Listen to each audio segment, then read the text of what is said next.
You're probably not finding the matrix cofactors for just a bunch of lols.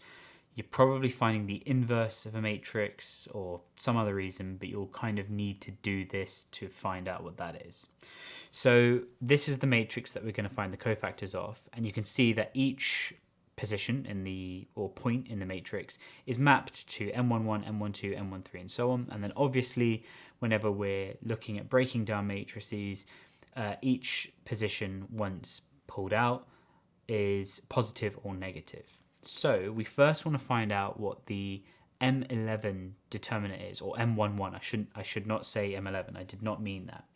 So you're going to have M11, which is going to be the determinant. And if you think about it, we're going to now go across here and across here, and that's going to be -1, 2, 1, 3.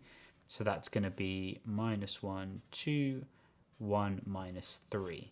So that's going to be, what, 3 minus 2, which is 1. And then M12 is going to be the determiner, so that's this one here. So obviously we then put this across and this here. So you're going to get 3, 2, 4, -3.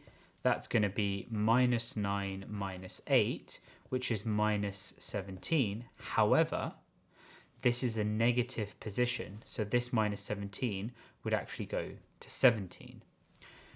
I'll do one more. I'm not going to bore you by doing all 9. So that's obviously M13, which is this position. That's ruled out. That's ruled out. We're just looking at these 4 numbers.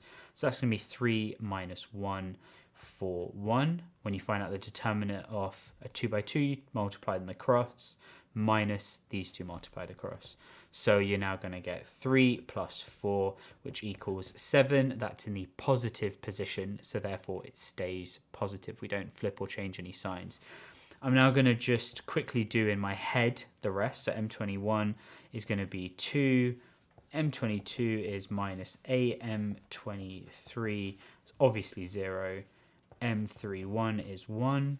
M32 is -11. And M33, that's a -7. So now you take all of these numbers and then you put them into a matrix. You're going to have 1, 17, 7, 2 minus 8, 0, 1 minus 11, minus 7. So the matrix of cofactors is this. Simple.